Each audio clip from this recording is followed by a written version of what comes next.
அப்படி முதலில் இங்கே வந்து தொடக்கி வைத்த பெரியவர் எங்களுடைய டாக்டர் முனா சிவச்சந்திரன் ஐயா அவர்கள். அங்கே இந்தியாவிலிருந்து இங்கே வந்து ஒரு வாரம் தங்கியிருந்து அந்த ஒரு வாரமும் இங்கே சைவ சித்தாந்த வகுப்புகளை நடத்தினார். அது ஒரு பரீட்சார்த்த முறையிலே அங்கு நடத்தப்பட்டது. அந்த வகையிலே ஒரு சிறிய முறையிலே ஆரம்பித்து இன்று ஒரு பெரிய ஒரு அளவிலே இன்று ஒரு இடத்திற்கு வந்திருக்கிறோம் சொன்னால் அவர்களுடைய ஆசீர்வாதங்களும் அவர்களுடைய வழிகாட்டலும் தான் என்று சொல்லி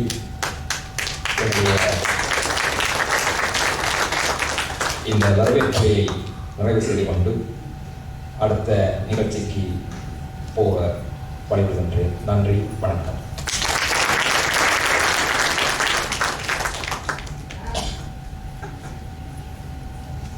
அருமையானதொரு வரவேற்புரையை வழங்கிய திரு மயூரதன் அவர்களுக்கு நமது நன்றி. இந்த நிகழ்ச்சிக்கு வர இயலாதவர்கள் வருந்த வேண்டிய அவசியமில்லை.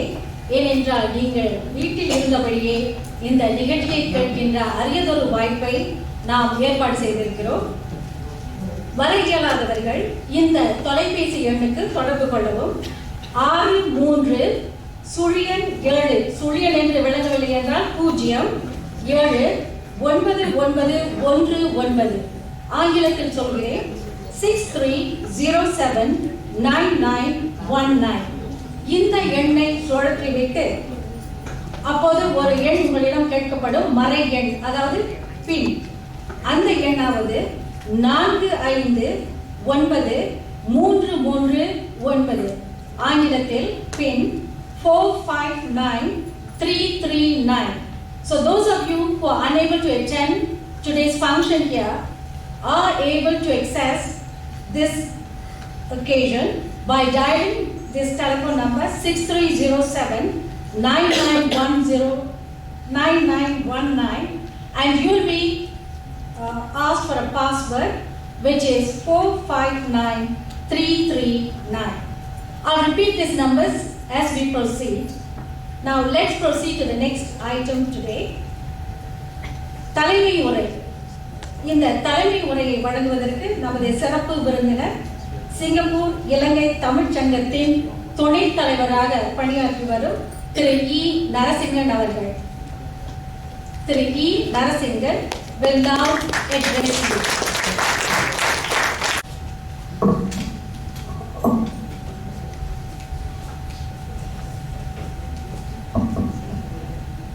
Vanakkam. Dr. R. Devendran, President SCTA, Mr. Mayuran, Temple Secretary, Dr. Karnanidhi, Professor Chinnappan, Dr. Sivachandran, ladies and gentlemen. I am very delighted to be at this historic and unique event.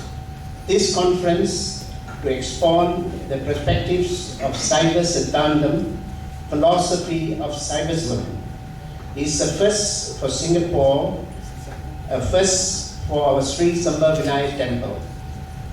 The school of Saiva Siddhantam at Sri Sambhavanaya Temple started in mid-2004 by the temple secretary Sri Kumaran with the objective of introducing the unique philosophy of Saiva Siddhantam to a wide range of people in Singapore. Beginning with only 4 students, it has grown more than 50 times to more than 200 students. The unique philosophy of Saiva Siddhantam is taught by experienced faculties at different levels from 1 through 5. The School of Saiva Siddhantam has actively participated in the past 2 exhibitions at the Vinayak Chavithi festivals. President S.R. Nathan spoke at his birthday, which I attended with guests of various religions. Not referring to our temple alone, he mentioned that we should focus more on education than rituals.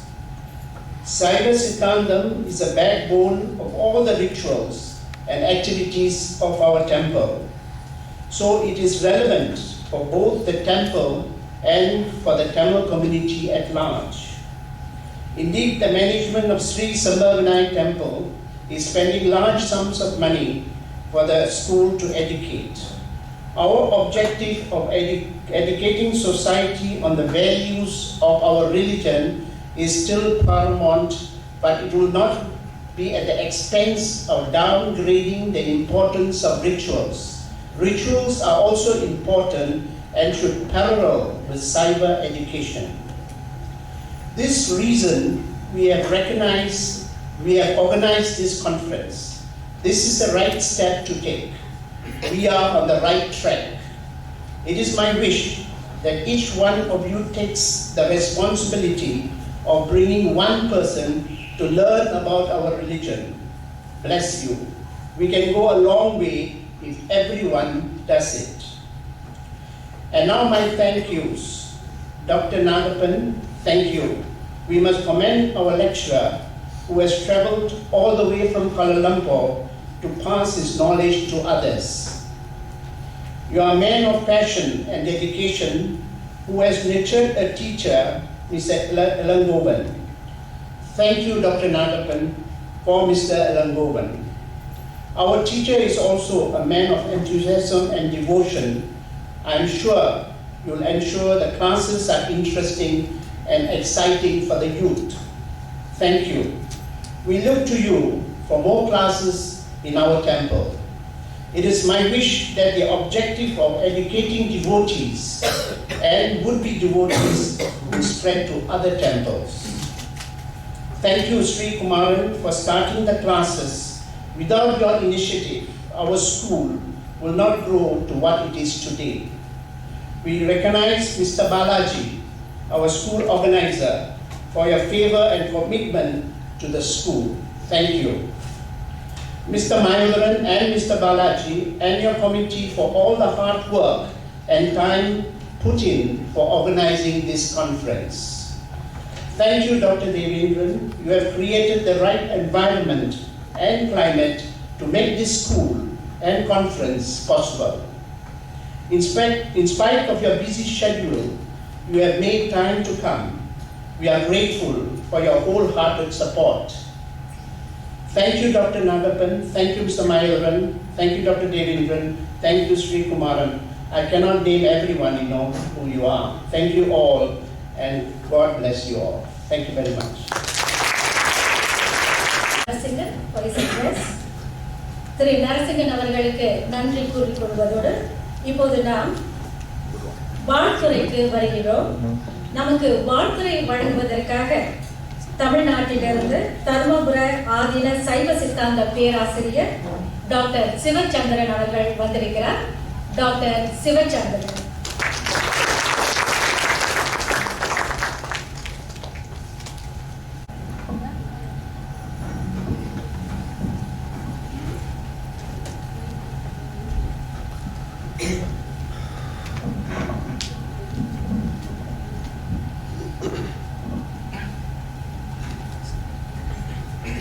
வழிபாட்டிற்கும் போற்றுதற்கும் உரிய எல்லாம் வல்ல அருள்மிகு அம்மையப்பரின் திருவடிகளை மனமொழிமைகளால் வணங்கப்படுகிறேன்.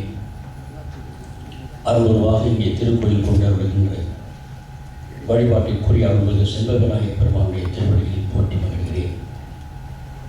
எளியனில் வாழ்வதற் பொருளாக விளங்குகின்ற அருமையான நேரத்தின் குருமூர்த்தியுடைய திருவடிகளில் போற்றி மகிழ்கிறேன். வணக்கத்திற்கும் போற்றலுக்கும் உரிய திருக்கோயில் பரிவார சபை சார்ந்திருக்கின்ற இனிய சகோதரர் நற்றமிழ் நாவலர் இப்பொழுது அற்புதமான முறையில் வரவேற்புரை என்றால் இப்படித்தான் வழங்க வேண்டும் என்று ஒரு முத்திரை பதித்த வகையிலே செல்லமாக இனிமையாக இதயம் தழுவுகிற வகையிலே வார்த்தைகளை அதிகப்படுத்தாமலும் வார்த்தைகளை குறைத்து விடாமலும் நறுக்கு தெரித்தாத போல் வரவேற்புரை வழங்கி சிறப்பித்திருக்கிற இனிய சகோதரர் பண்பாட்டு செல்வர் செயலாளர் திருவாளர் மயூரன் ஐயா அவர்களே, வணக்கத்திற்குரிய அருமை பெரியவர் டாக்டர் தேவேந்திரன் ஐயா அவர்களே, வணக்கத்திற்குரிய அருமை பெரியவர் திருவாளர் நரசிங்கன் ஐயா தலைவர் ஐயா அவர்களே, இனிய பேராசிரியர் பெருந்தகை திண்ணப்பனார் ஐயா அவர்களே, பெரியவர் திருவாளர் கருணாநிதி ஐயா அவர்களே, சைவ சித்தாந்த பாடசாலையில் வந்து சைவ சித்தாந்த செய்திகளை உளங்கொள்ளும் வகையில் நடத்தி கொண்டு வருகிற இனிய சகோதரர் பேராசிரியர் அருணாகப்பன் ஐயா அவர்களே, திரளாக வந்திருக்கின்ற சைவ சித்தாந்த மெய்யன்பர்களே, சைவ சித்தாந்த பயிற்சியாளர்களே, பின்னைய கருத்தரங்கில் கலந்து கொள்ள வந்திருக்கின்ற இனிய அருமை செல்வர்களே, இனிய சகோதரர் திருவாளர் இளங்கோவன் அவர்களே, மற்றுமுள்ள சான்றோர்களையும் அனைவரையும் பணிவன்போடு வணங்கி வருகிறேன்.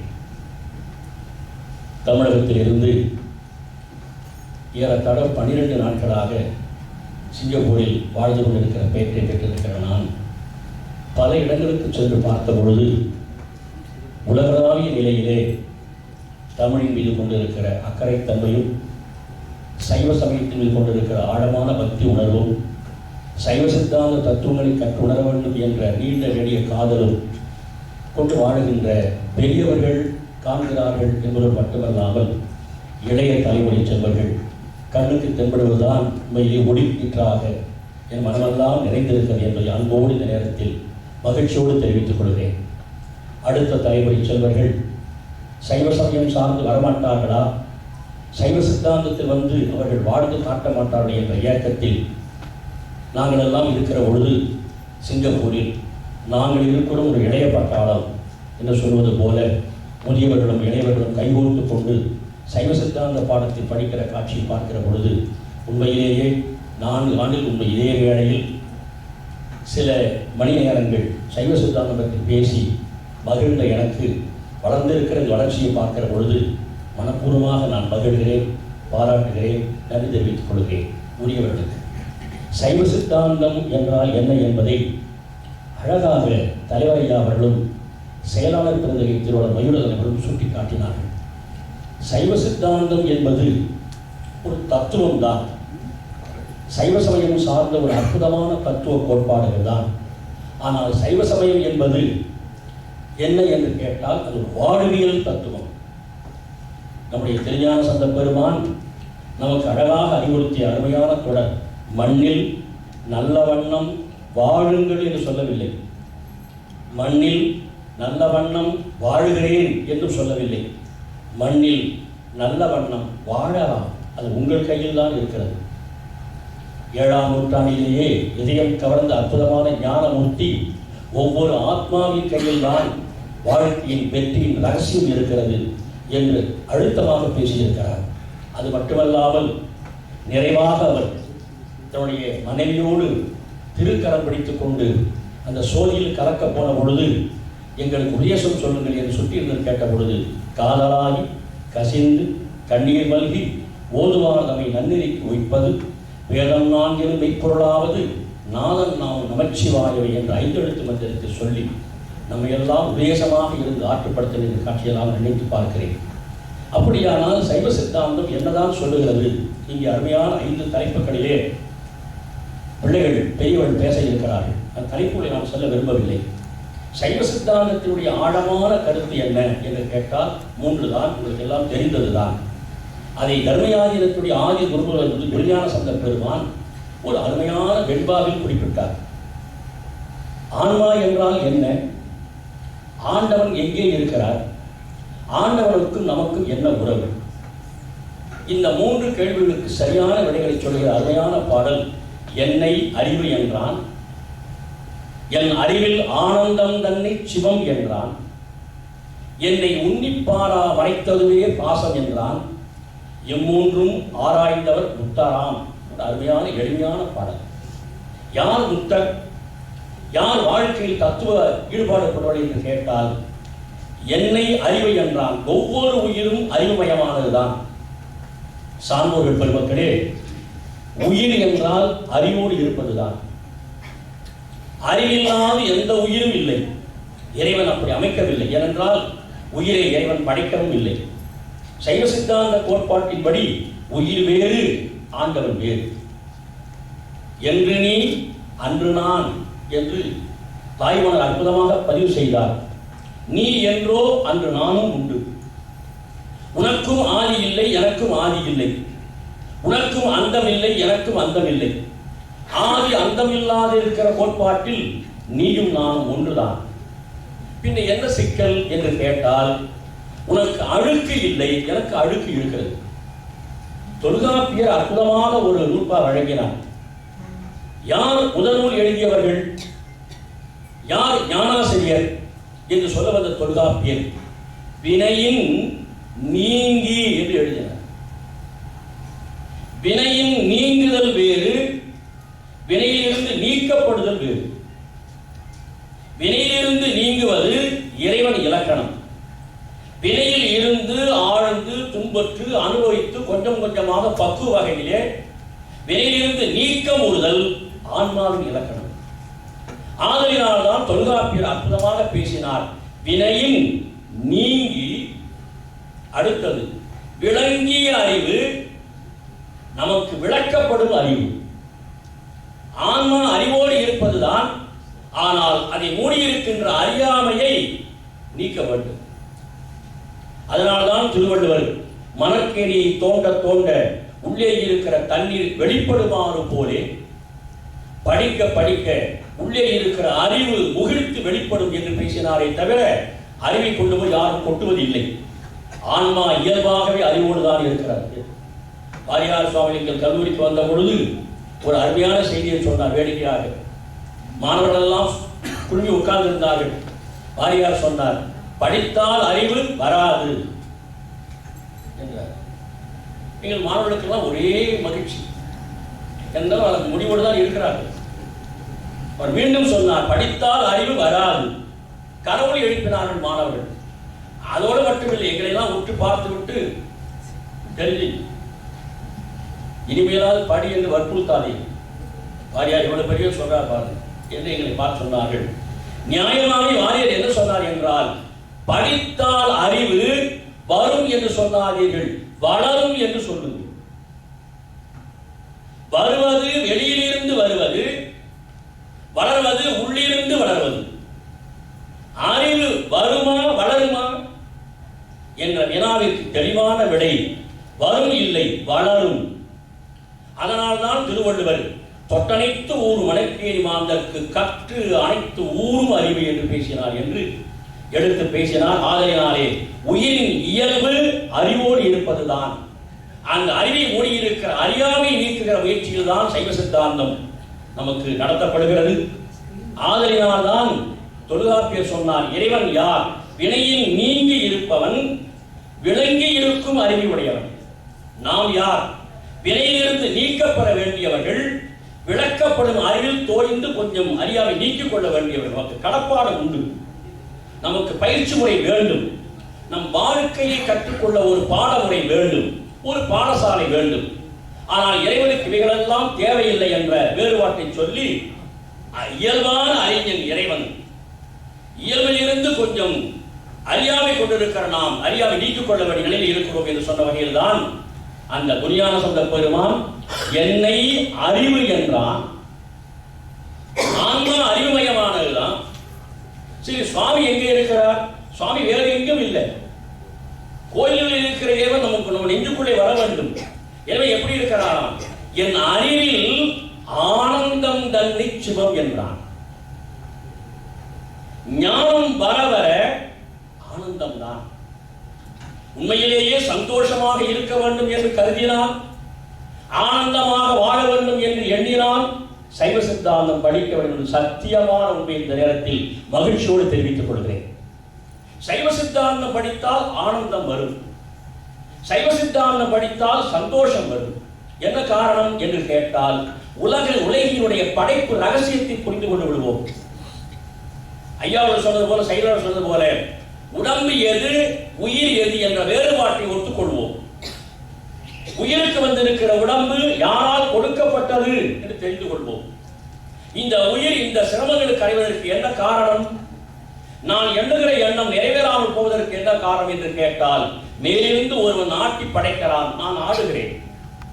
கைவல்லிய நவநீதத்தில் ஒரு அருமையான பாடல், இறைவன் என் மீது வினைகளை கூட்டுகிறான், ஆதலினால் அனுபவிக்கிறேன். எளிமையான ஒரு பாடல் வினையை கூட்டுகிறதுக்கு. இன்ன இன்னதளத்து இன்ன பொழுது இன்னபடி இன்னதனால் எய்தும் என அறிந்து அன்னவினை அன்னதலத்து அன்னபொழுது அன்னவழி அன்னதனால் பின்னவர கூட்டும் பிரான் என்ற வினை கோட்பாட்டை அற்புதமாக எழுதியது ஒரு வெண்பா. அதை ஒத்துக்கொண்ட கைவல் நீதி நூலாசிரியர் இறைவன் எய்கிறான், இறைவன் வினையை கூட்டுகிறான், கூட்டுகின்ற அந்த வினையை கூட்டுகிறது ஒரு மனிதன் கருவியாகிறான். சிந்தித்து பாருங்கள். உங்களை யாரையும் பாராட்டினாலும் உங்களை யாரையும் தூற்றினாலும் தயவு செய்து அந்த நபர்களை விருப்பு வெறுப்போடு பார்க்காதீர்கள். போதுமே சார் வாழ்க்கை. பகையில்லாத வாழ்வு, உலக அமைதியோடு கூடியிருக்கிற அற்புதமான ஆனந்தமான வாழ்வு, யாரும் எனக்கு மிகப்பெரிய பகையும் இல்லை மிகப்பெரிய நட்பும் இல்லை என்று சொல்லுகிற சமநிலை வாழ்வு பெற வேண்டுமானால் தயவு செய்து வினை கோட்பாட்டை ஒத்துக்கொள்ளுங்கள். அதைத்தான் சைவ சித்தாந்தம் சொன்னால் சமயம் என்றார்கள். சங்க இலக்கியம் சொல்லியது. என்ன தொடர்? உலகமெல்லாம் போற்றப்படுகிற தொடர் என்ன? யாதும் ஊரே யாவரும் கேளி. உலகமெல்லாம் என் ஊராக, உலக மக்கள் எல்லாம் என் உறவாக இருக்க வேண்டுமானால் நான் என் மனத்தை அமைத்துக் கொள்ள வேண்டும். என்ன தொடர்? எல்லோரும் இந்த தொடரை சொன்னார்கள், ஆனால் அடுத்த வரி சொல்லுவதில்லை. என அடுத்த வரி வினை கோட்பாட்டை கூறுகிற அருமையான சமய வரி. இந்த முதல் வரி பிடித்த பல பேருக்கு அடுத்த வரி பிடிக்கவில்லை. யாதும் ஊரே யாவரும் கேளி. எப்பொழுது வரும்? எல்லா ஊர்களும் என் ஊராக, எல்லா மக்களும் என் உறவாக இருக்கிற பொதுத்தன்மை எனக்கு எப்பொழுது வரும் என்றால் தீதும் நன்றும் பிற தர வாரம். எனக்கு வந்திருக்கிற தீமைக்கும் எனக்கு வந்திருக்கிற நன்மைக்கும் நான் தான் பொறுப்பு, வேறு யாரும் பொறுப்பு இல்லை என்று இயேசுவோரையும் நம்மை பற்றி புகழ்ந்து பேசுவோரையும் விருப்பு வெறுப்போடு பார்க்காமல் எல்லாம் நம்முடைய உறவினர்கள் தான் என்ற பொதுத்தன்மையில் பார்க்கிற போக்கு வர வேண்டுமானால் சங்க இலக்கியம் சொல்லிக் கொடுத்த வரி தீதும் நன்றும் பிற தர வாரம். பெருமைக்கும் ஏனை சிறுமைக்கும் தத்தம் கர்மமே கட்டளைகள் வகுத்தார் வகுத்த வகையெல்லாம் கோடி தொகுத்தார்க்கும் துய்த்தல் அரிது என்று பேசினார்.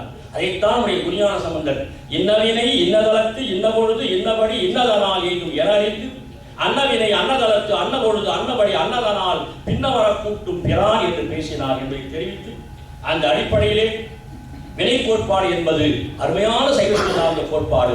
அது உலகம் முழுக்க பரவச் செய்கிற பொழுதுதான் ஆன்மாவின் லட்சணம் புலப்படும் என்பதனாலே அதைத்தான் சொன்னார். என்னை அறிவென்றான், என் அறிவில் ஆனந்தம் தன்னை சிவம் என்றான் கடவுள். என்னை உன்னிப்பாரா மறைத்ததுவே பாசம் என்றான். இந்த உன்னி என்றால் இரண்டகர ஒன்று போட்டுக்கணும். நினைந்து ஆழமாக சிந்தித்து, என்னை ஆழமாக சிந்தித்து தம்மை உணர்ந்து தம்மையுடைய தன்னுணர்வார் எம்மை உடமை எமை இகழார் தம்மை உணரார் உணரார் உடங்கி எய்து தம்முள் புனராமை கேளாம் புறன் என்ற சுஞானது அவையடக்க வெண்பா கூறுமாறு போலே நான் யார், என்ன உள்ளமார், என் ஞானங்கள் யார், என்னை யார் அறிவார் என்று மணிவாசக பிரதியை சொல்லுமாறு போலே நன்றே செய்வாய் பழி செய்வாய் நானோ இதற்கு நாயகமே என்ற வரிகளை எல்லாம் சிந்தித்து பார்த்து எல்லாம் உன் திருவருள் என்று ஏற்றுக்கொள்கிற அந்த வினை தத்துவத்தை ஒத்துக்கொண்டால் அவரவருக்கு உள்ளபடி ஈசன் அருளாளி அவரவரை கொண்டு ஏற்றுமானால் அவரவரை நல்லார் பொல்லாரின் நாடுவதின் நெஞ்சமே எல்லாம் சிவன் செயல் என்று எண் என்ற படிமுறை பக்குவம் வந்துவிடும். அந்த பக்குவம் வந்துவிட்டால் நமக்கு பகையே இல்லாத உலக உத்தம உறவு உலகம் கூட்டு குடும்பம் வந்துவிடாதா?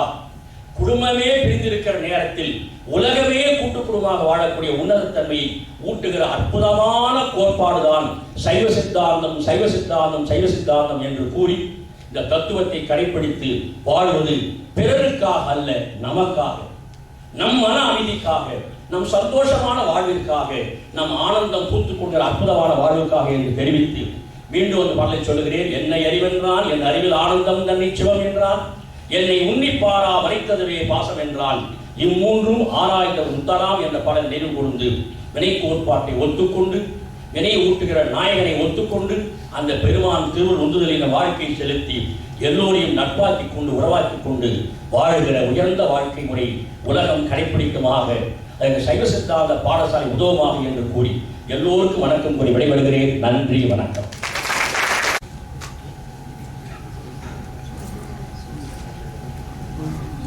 கருத்தரங்கத்தின் சாராம்சத்தையே தமது வாழ்த்துறையாக வழங்கி சென்ற டாக்டர் சிவச்சந்திரன் அவர்களுக்கு நமது நன்றி.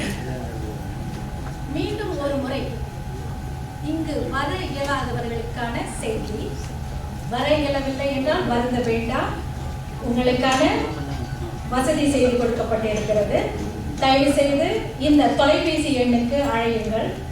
63079919. இந்த எண்ணை தொடர்பு கொள்ளும் பொழுது மறை எண், அதாவது பின் கேட்பார்கள். அந்த எண்ணானது 4593339 ஹேக்ஸ் என்ற குறி. மீண்டும் சொல்கிறேன், தொலைபேசி எண் 63079919. மறை எண் அதாவது பின் 4593339. ஆங்கிலத்திலும் சொல்கிறேன். இங்கு வந்திருப்போம் உங்களுக்கு தெரிந்தவர்களுக்கு, உங்கள் குடும்பத்தில் உள்ளவர்களுக்கும் இங்கிருந்தபடி இந்த எண்களை சொல்லலாம். Telephone number 63079919, PIN 459339 hacks. So those of you who are unable to attend the function today, you will be able to listen to today's speeches by dialing this number 63079919, and you will be prompted for a password which is 459339 hacks. சரி, இனி இந்த சைவ சித்தாந்த கருத்தரங்கத்தின் மைய பகுதியான உரைகளுக்கு வருகிறோம். இன்று நமக்கு 5 சிற்றுரைகள் உண்டு.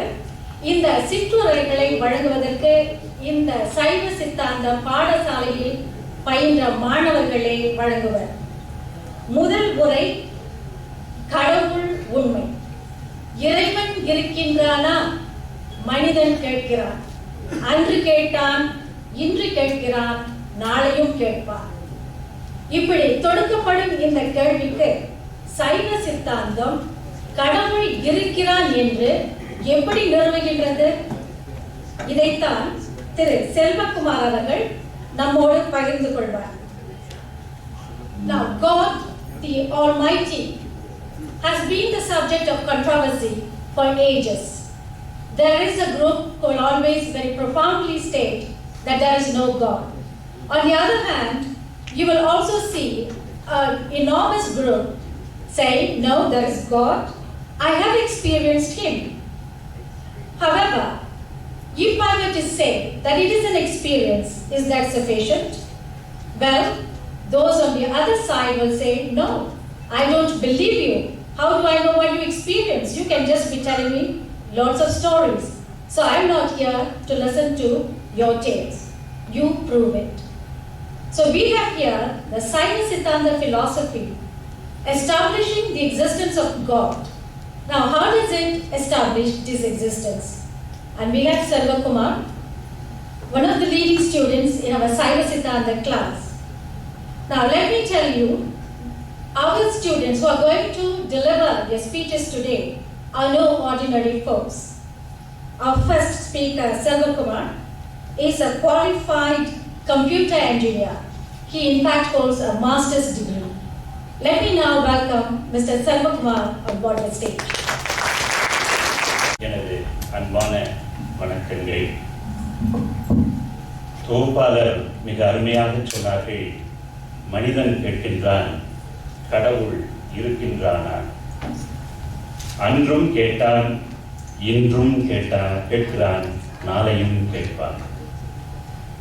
இவர்களை கூட ஒரு கணக்கிலே சேர்த்துக் கொள்ளலாம்.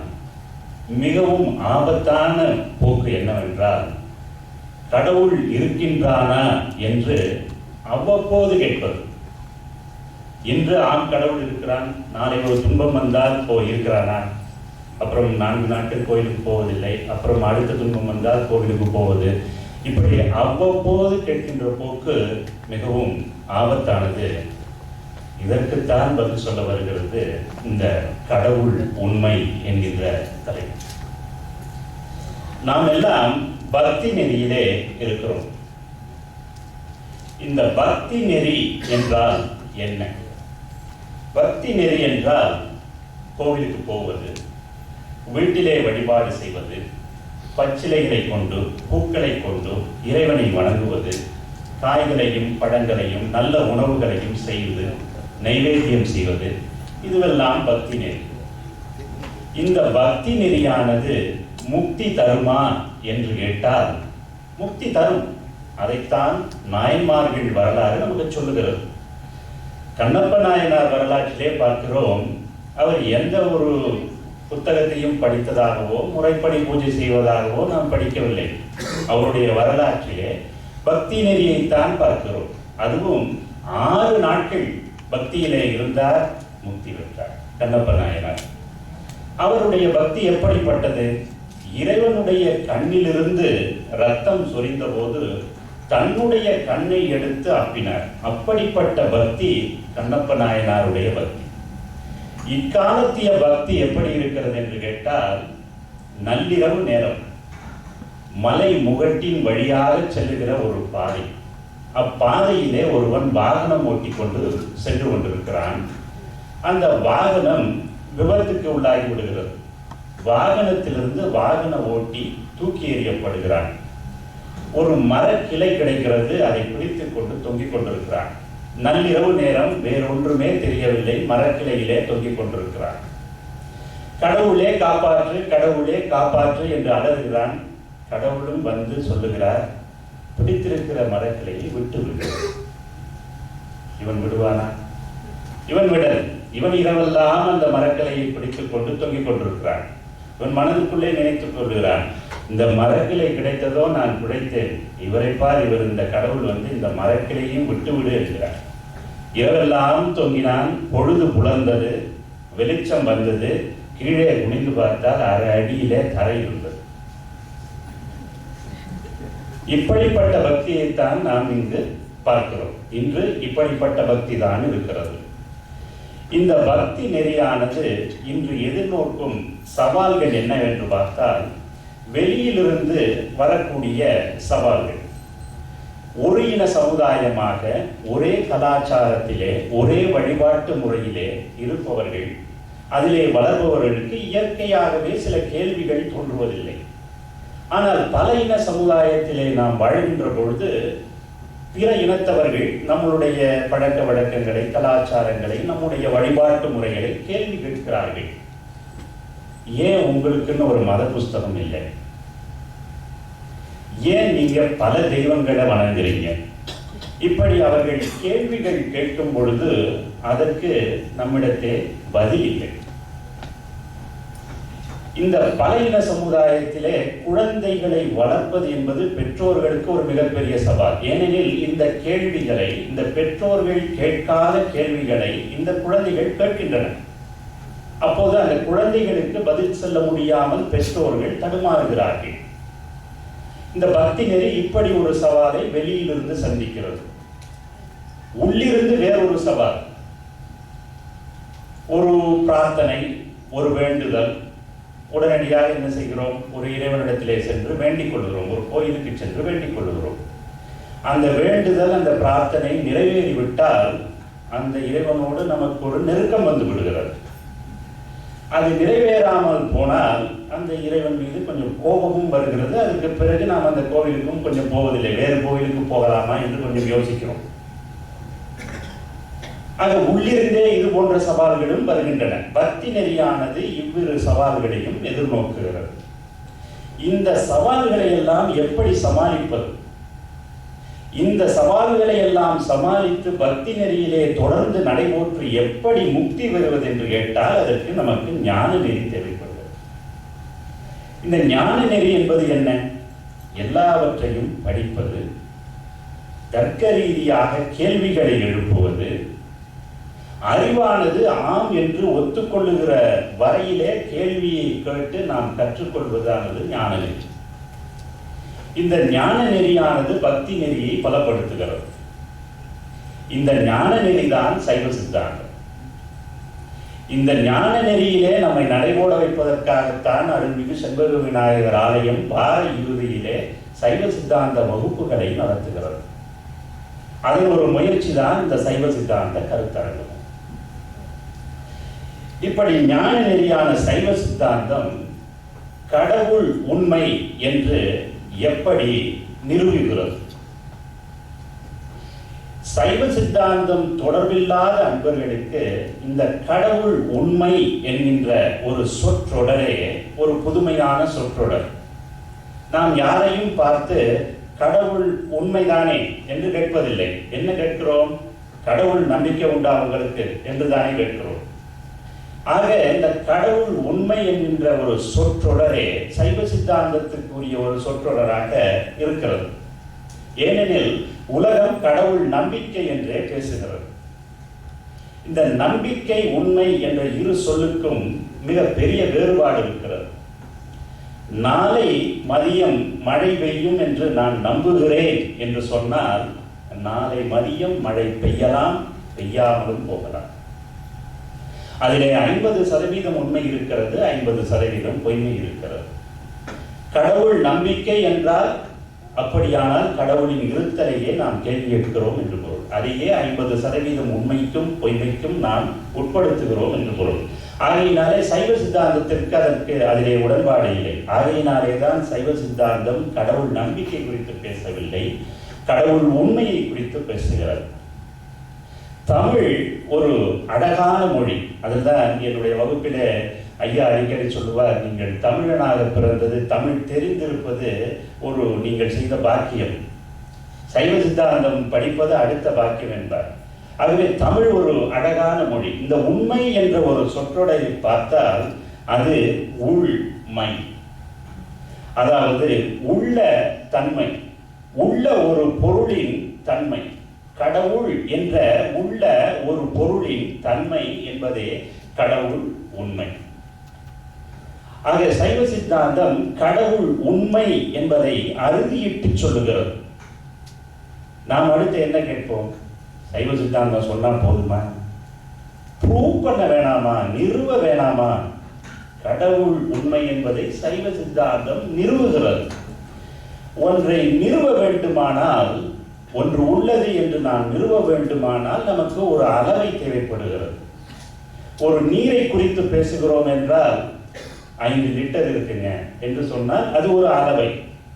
துணியை குறித்து பேச வேண்டுமானால் 2 லிட்டர் துணி என்று சொல்லுகிறோம். அரிசி என்றால் 5 கிலோ அரிசி, ஒரு அளவை தேவைப்படுகிறது. அப்படியானால் இந்த கடவுள் உண்மை என்பதற்கான அளவை என்ன? அதை நிறுவ வேண்டும் என்றால் ஒரு அளவை தேவை. அந்த அளவை என்ன என்று பார்க்கின்ற போது முதலாவது அளவை உரை அளவை. ஒருவர் சொல்வது அல்லது எழுதி வைப்பது, அது உரை அளவை. இரண்டாவது காட்சி அளவை, காண்பது, கண்ணாலே காண்பது, காட்சி அளவை. ஞானசம்பந்த பெருமான் தன்னுடைய 3 வயதிலே சீர்காழியில் இருக்கின்ற திருக்குளத்தின் கோயிலினுடைய திருக்குளத்தினுடைய கரையிலே அதிகாலை நேரத்திலே அழுகின்ற போது எம்பெருமான் உமையம்மையோடு வந்து ஞானப்பால் கொடுத்தார். இறைவனை காண்கின்ற பாக்கியத்தை பெற்றார் திருஞான சம்பந்த பெருமான். ஆகையினாலே கடவுள் என்பது அவருக்கு காட்சி அளவை. அவர் நேரடியாக கண்கூடாக கண்டார். குளத்திலே குளித்துவிட்டு கரையேறி வந்த தந்தையார் கேட்டார், யார் கொடுத்த பாலை நீ உண்டாய் என்ற போது தோளுடைய செவியன் என்ற பதிகத்தை பாடி பீடுடைய பிரமாபுரம் மேவிய பெம்மான் இவனன்றே என்று அவர் சொல்லுகின்ற போது அவற்றை பதிவு செய்து நமக்கு படிக்க கொடுக்கின்றார். ஆகையினாலே அது உரையளவை. இன்று நாமெல்லாம் படிக்கின்றதுனாலே அது உரையளவை. இந்த உரையளவையிலே ஒரு குறைபாடு இருக்கிறது. என்னவென்றால் பலரும் பலதை சொல்லி பலவற்றை எழுதி வைத்திருக்கிறார்கள். நாம் எழுதியதை ஒரு அளவை என்று கொண்டால் யார் எழுதியதை நாம் ஏற்றுக்கொள்வது என்று கேட்கின்ற போது எழுதியவருடைய தகுதியை குறித்து பல்வேறான கருத்துக்கள் நிலவுகின்றன. நம்முடைய அளவை உரையை அளவையாக கொள்ளுகிறது. யார் அந்த உரையை செய்தார்கள் என்பதற்கு ஒரு அளவை இல்லாத காரணத்தினாலே உரை அளவையை சைவ சித்தாந்தம் ஒதுக்குகிறது. நாம் ஒதுக்கி வைத்து விடுகிறோம். இதிலே இந்த அளவையிலேயே ஒரு குறைபாடு இருக்கிறது என்று. அடுத்து சாட்சி அளவைக்கு வந்தோம் என்றால் 2 நாட்களுக்கு முன்னாலே நடந்த ஒரு சம்பவம். என்னை பார்த்து ஒருவர் கேட்டார், நீங்கள் திருப்பத்தூர் தானே என்று கேட்டார். நான் சொன்னேன், தமிழ்நாட்டிலே 2 திருப்பத்தூர் இருக்கிறது. 2 திருப்பத்தூருக்கும் நான் போனதே இல்லை. அவர் சொன்னார், திருப்பத்தூரிலே உங்களைப் போலவே எனக்கு ஒரு நண்பர் இருக்கிறார், ஆகினாலே உங்களிடத்திலே கேட்டேன். அந்த நண்பரை இவர் பார்த்திருக்கிறார், பழகி இருக்கிறார். இருந்தாலும் அவர் கண்ணானது என்னை பார்த்தவுடன் அந்த நண்பரை போலவே இருக்கிறாரே என்பதனாலே நீங்கள் திருப்பத்தூர் தானா என்று கேட்க தூண்டுகிறது. இதை ஐயம் என்று சொல்லுவோம். அது சந்தேகத்திற்குரியதாக இருக்கிறது. இது ஒரு குறைபாடு. இரண்டாவதாக, ஒரு இருளான அறை, நாம் செல்கிறோம், கதவை திறக்கிறோம், அங்கே ஒரு பாம்பு இருக்கிறது. அந்த பாம்பை கண்டவுடன் அலறுகிறோம். வீட்டில் உள்ளவர்கள் ஓடி வந்து விளக்கை போடுகிறார்கள். பார்த்தால் அங்கு ஒரு கயிறு இருக்கிறது. சில நிமிடங்களுக்கு முன்னாலே நமக்கு பாம்பாக தெரிந்த ஒன்று இப்பொழுது கயிறாக இருக்கிறது. பொருள் ஒன்றுதான். முன்னாலே இது பாம்பாக தெரிந்தது, இப்பொழுது கயிறாக தெரிகிறது. ஒரு பொருள் மற்றொரு பொருளாக நமக்கு தெரிகிறது. இதை திரிபு என்று சொல்லுகிறோம். ஆக காட்சி அளவையிலே இந்த குறைபாடு இருக்கிறது. மூன்றாவது அளவையான கருதல் அளவையிலே நமக்கு நன்றாக தெரிந்த ஒரு பொருளை கொண்டு தெரியாத ஒரு பொருளை நாம் உணர்கிறோம். இதுதான் கருதல் அளவை. உதாரணமாக, ஒரு அறை எல்லா பக்கமும் சாத்தப்பட்டிருக்கிறது, நம்மாலே உள்ளாரே பார்க்க முடியவில்லை. உள்ளே என்ன இருக்கிறது என்று நம்மாலே பார்க்க முடியவில்லை. அவ்வாறு இருக்கின்ற பொழுது அந்த அறையிலிருந்து என புகை வெளியே வருகிறது. அப்பொழுது நாம் என்ன சொல்லுவோம்? உள்ளே நெருப்பு இருக்கிறது என்று சொல்லுவோம். ஆகவே நமக்கு கண்ணுக்கு தெரிந்த புகையை வைத்து உள்ளே என்ன இருக்கிறது என்று நாம் சொல்லுகிறோம் அல்லவா? ஒரு பொருள், தெரிந்த ஒரு பொருளை கொண்டு தெரியாத ஒரு பொருளை நாம் அறிகிறோம். அது கருதல் அளவை. இந்த கடவுள் உண்மை என்பதை நாம் இந்த கருதல் அளவையின் மூலமாக சைவ சித்தாந்தம் எப்படி நிறுவுகிறது என்று பார்க்க இருக்கிறோம். நமக்கு நன்றாக தெரிந்த பொருள், மிக நன்றாக தெரிந்த பொருள் 2. ஒன்று இந்த உடல், மற்றொன்று இந்த உலகம். நாம் இந்த உலகத்தை எடுத்துக்கொள்வோம். இந்த உலகமானது 3 முக்கிய குணங்களை கொண்டிருக்கிறது. முதலாவது குணம் அவயவ பகுப்பு உடையது. அவயம் என்றால் உறுப்பு, பகுப்பு என்றால் பிரிக்கக்கூடியது. இந்த உலகமானது பல சட பொருள்களினாலே ஒருங்கிணைந்து உருவாக்கப்பட்ட ஒரு தொகுப்பாக இந்த உலகமானது இருக்கிறது. மண், பாறைகள், நீர், காற்று, இப்படி பல பொருட்கள் கடந்த ஒரு கலவையாக இது இருக்கிறது. இது உலகம் என்று சுட்டி அறியப்படுவதாக இருக்கிறது. மூன்றாவது மிக மிக முக்கியமானது, இந்த உலகத்திற்கு உயிரும் இல்லை, அறிவும் இல்லை, உணர்வும் இல்லை. ஆகையினாலே அது ஒரு சடப்பொருளாக இருக்கிறது. இது 3ம் உலகத்திற்கு பொருந்தும், உலகத்தினுடைய குணங்கள். இதை அப்படியே நாம் இங்கே நிறுத்திவிட்டு ஒரு உதாரணம் ஒன்றை பார்ப்போம். அந்த உதாரணத்தை பார்த்துவிட்டு மீண்டும் நாம் உலகத்துக்கு வந்தால் மிகவும் எளிதாக எல்லாமே விளங்குகிறது. இது நாம் எல்லாரும் அறிந்த ஒரு பொருள், ஒரு பானை. இந்த பானை எப்படி தோன்றியிருக்க முடியும்? இது முதலாவது கேள்வி. எப்படி தோன்றியிருக்க முடியும்? இந்த பானை தானாகவே தோன்றியிருக்க முடியுமா? ஒரு நொடியிலே தானாகவே ஒரு பூட்டப்பட்ட அறைக்குள் தானாக ஒரு பானை உருவாக முடியுமா? நிச்சயமாக முடியாது. இது நாம் அறிந்தது.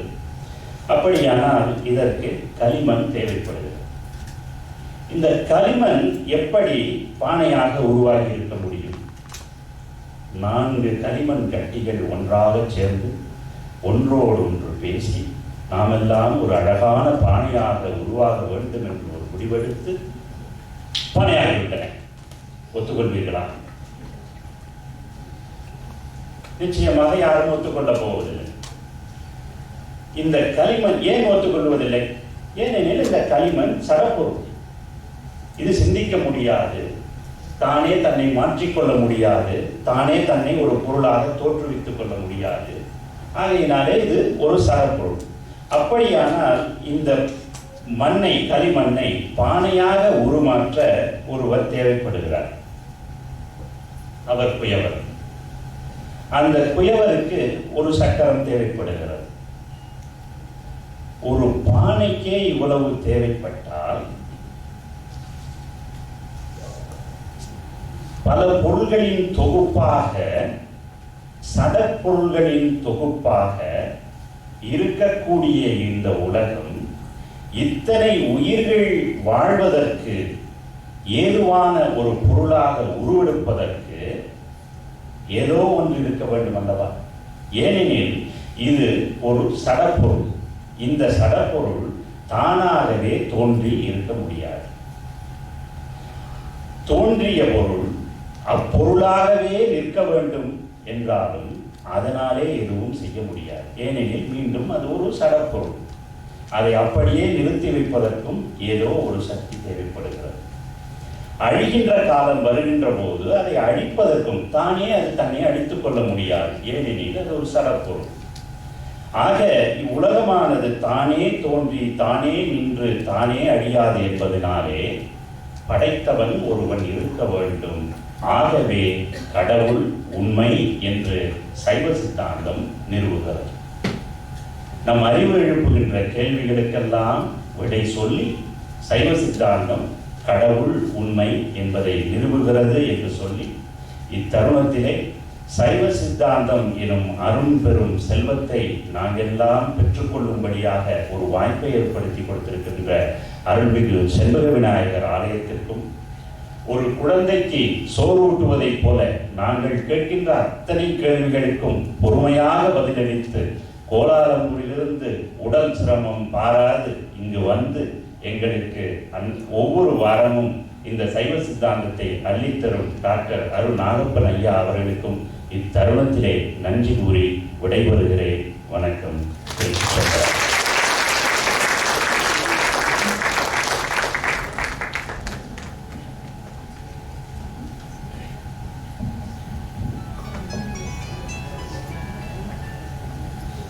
கடவுள் இருக்கிறார்.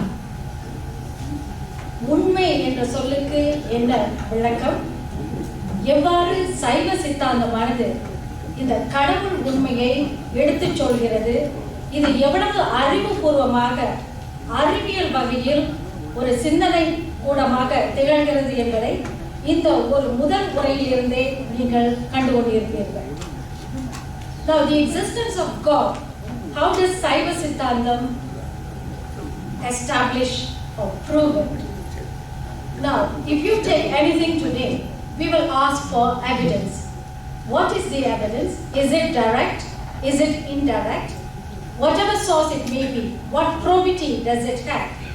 Now, Saiva Siddhantam takes a very logical approach. It's very intellectually engaging.